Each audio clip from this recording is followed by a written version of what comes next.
My name is Noah, and 3 months before my wedding, I won $18 million and didn't tell a soul.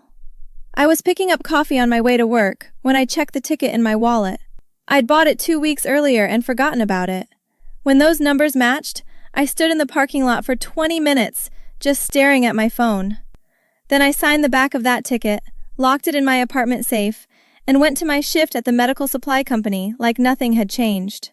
My fiancé Damien called me during lunch. "Hey babe, my mom wants to know if you're coming to dinner Sunday." "I thought we were doing that Italian place," I said. "We were, but she really wants to talk to us about something. She said it's important." "What's it about?" "I don't know, she wouldn't tell me. Probably wedding stuff." He laughed, but it sounded forced. "You know how she gets." I did know. Corinne had opinions about everything from the napkin color to the length of my dress. "Fine, what time?" 6. "And Noah, just be patient with her, okay? She's been stressed." "About what?" "Just stuff. I'll explain later." He hung up before I could ask more. My coworker Jay leaned over her cubicle wall. "Trouble in paradise?" "His mom wants to talk. Again." "About the wedding?" "He won't say." I pulled up my bank account on my phone, looking at the same modest balance that had been there for years. The lottery office had told me I could claim my winnings any time within 6 months. I'd decided to wait until after the wedding, maybe surprise Damien with the news on our honeymoon. "You okay?" Jade asked. "You've been weird all week." "I'm fine, just wedding stress." "Well, you're glowing, so whatever's going on, it looks good on you." If she only knew. Sunday came, and Damien picked me up at 5:30. His jaw was tight the whole drive to his parents' house. "So, what's this really about?" I asked. "My mom's business is struggling, the commercial bakery. She's had some client issues." "I didn't know it was that bad." "It's not, she needs to restructure some things. Felicity's been helping her with the books." His sister Felicity answered the door with a hug that lasted too long.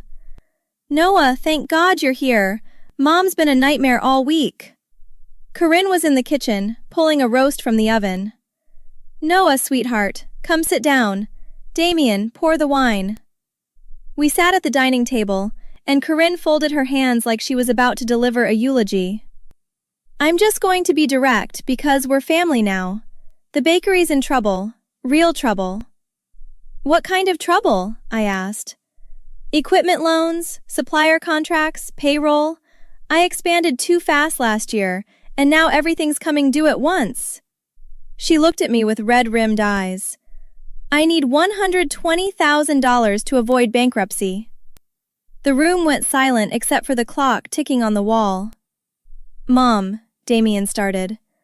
"I'm not asking for charity," Corinne interrupted. "I'm asking for a family loan. You two are getting married. You'll combine finances. This is an investment in your future, too." "My future?" I said slowly. "The bakery will recover. It always does. I just need to bridge this gap. 6 months, maybe a year, and I'll pay everything back with interest." Felicity touched my arm. "Noah, I know it's a lot, but we wouldn't ask if it wasn't serious. This business has been in our family for 30 years. "I don't have that kind of money," I said. "But you could get it," Corinne said. "You've got good credit, Damien told me. You could take out a personal loan, use your 401k, maybe talk to your parents." "My parents are retired. They're not giving me $100,000. "Then a loan," she pressed. "Banks are lending. We'll co-sign." "You want me to go into 6 figures of debt for your business?" Damien reached for my hand. "Noah, it's not like that. It's our family business, our family." "We're not married yet." The words came out sharper than I meant them, and everyone froze. Corinne's face hardened. Felicity looked at her plate. Damien squeezed my hand so tight it hurt. "Let's just eat," he said. "We don't have to decide anything tonight." But the rest of dinner was strained, and when Damien drove me home, he didn't walk me to the door. 3 days later, Felicity texted asking to meet for coffee. She was already at a corner table when I arrived. Thanks for coming. I know things got tense at dinner. Your mom ambushed me. I know, and I'm sorry. She stirred her latte. But I need to be honest with you. Mom didn't just wake up and decide to ask you for money. This has been the plan for months, since you and Damien got engaged. My stomach dropped. What plan? Mom's been in financial trouble since last spring. When Damien told her you guys were getting serious, she saw a way out. She researched you, your job, your credit score, your family. She told Damien to move fast on the engagement. Damien knows about this? He's known the whole time. They picked you because you're stable and reliable. Once you were married, they'd pressure you into helping. Why are you telling me this? Because I'm sick of being part of it. I love my brother, but this is wrong. I went home and didn't answer Damien's calls for 2 days. When he showed up, I let him in. What the hell, Noah? You've been ghosting me. Your sister told me about your mom's plan. His face went pale. What plan? Don't lie to me. You proposed because I have good credit, and your mom needs money. That's not... Okay, yes, my mom's struggling, but that's not why I proposed. I love you. When did you fall in love with me, Damien? Before or after your mom ran my credit report? My mom mentioned you'd be a good partner, financially stable, but I didn't propose because of that. Answer the question. We're compatible. We want the same things. Do we? Because I don't remember wanting to finance your mother's failing business. It's one loan, Noah, one time. And if I say no? He looked at me for a long moment. Then my family will remember that. Get out. I need to think. He left, and I sat staring at the safe where that lottery ticket was locked. $18 million. Enough to pay off Corinne's debt 100 times over.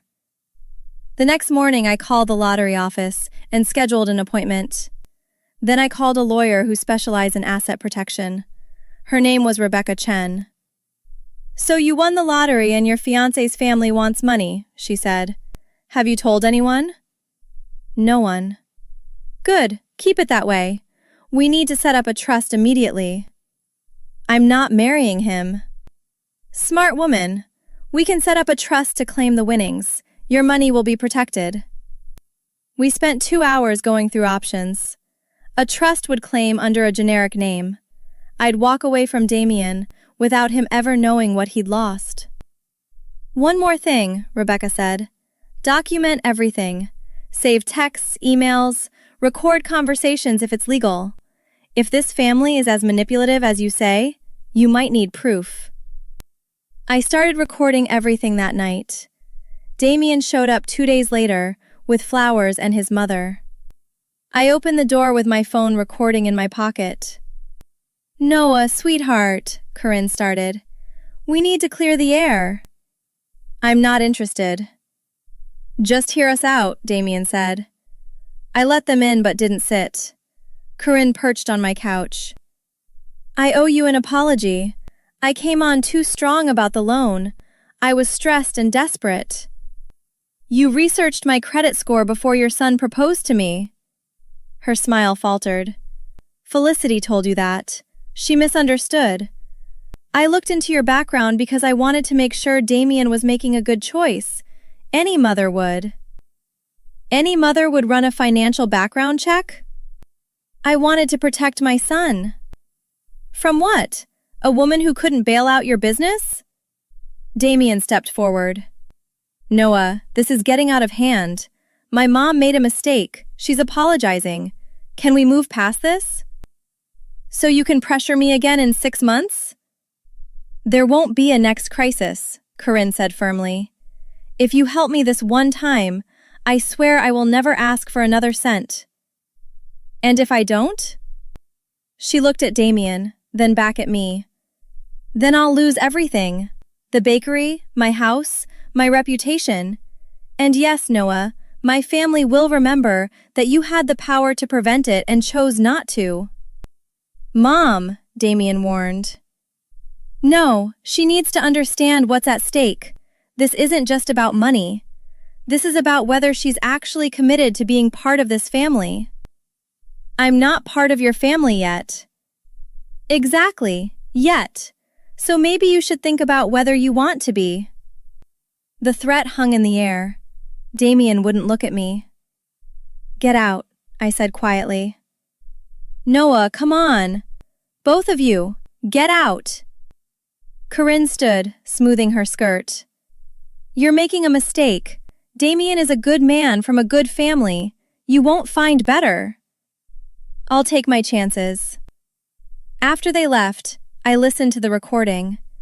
Every manipulation was clear. I sent it to Rebecca, then texted Damien. Wedding's off. Don't contact me again. He called 17 times that night. I blocked his number. The next morning, I went to the lottery office with Rebecca. We'd set up a trust called the Meridian Foundation to claim the winnings. The media never got my real name. $18 million, minus taxes, sitting safely away from everyone who tried to use me. Felicity called that afternoon.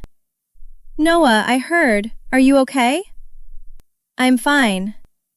Damien's losing his mind. Mom, too. They keep saying you threw away the relationship over one conversation. It wasn't one conversation. It was months of planning. Damien tried everything for 3 weeks. He showed up at my work until security escorted him out. He sent mutual friends to convince me I was overreacting. I changed my number, moved apartments, and started disappearing from their lives completely. 2 months after I claimed the money, Jade found me at our new office. Oh my God, Noah! I've been trying to reach you. I changed my number. What's wrong? It's about Damien's family. The bakery closed last week. Corinne filed for bankruptcy, and she's been telling everyone it's your fault. My fault?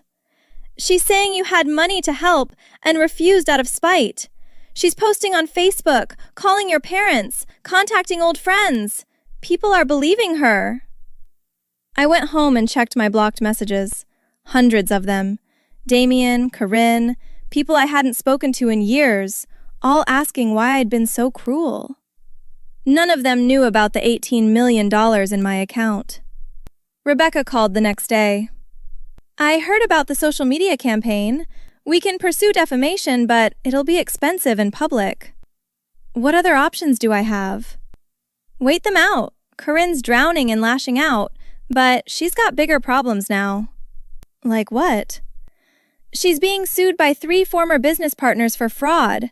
She's been cooking the books for years, using new investor money to pay old debts. Jesus. It's going to blow up spectacularly. When it does, no one's going to care what she said about you. Rebecca was right. 6 weeks later, Corinne was facing criminal charges. The local news covered it. Former employees came forward with stories of unpaid wages and shady contracts. Damien tried defending her online, but every post made it worse. Felicity reached out one last time. I'm so sorry, Noah. I didn't know it was this bad. Mom lied to all of us. I know. Damien's still saying you could have prevented all this if you'd just helped. He can say whatever he wants. I'd quit my job, started investing, traveled to 3 countries. I donated anonymously to causes that mattered, and built a life that had nothing to do with people who saw me as a solution. Last week, I ran into Damien at a bookstore downtown. He looked older, tired. Noah, can we talk? No. Please, just 5 minutes. I need to explain. There's nothing to explain. You picked your family over basic decency. I'm glad I found out before I married you. I loved you. You loved what you thought I could do for you. There's a difference. He stared at me, and I saw the exact moment he realized I wasn't coming back. I hope it was worth it, he said bitterly. I smiled. It really was. I walked away and never looked back. Sometimes I think about telling him the truth, about the lottery, about the $18 million that could have saved his mother 100 times over. But then I remember sitting in my apartment, listening to them calculate my worth. The money didn't change who I was, but keeping it secret changed everything I knew about who they were. Here's what I can't stop wondering, though. If Damien had proposed to me after I won the lottery instead of before, do you think he would have loved me for real? Or would he have just hidden his intentions better?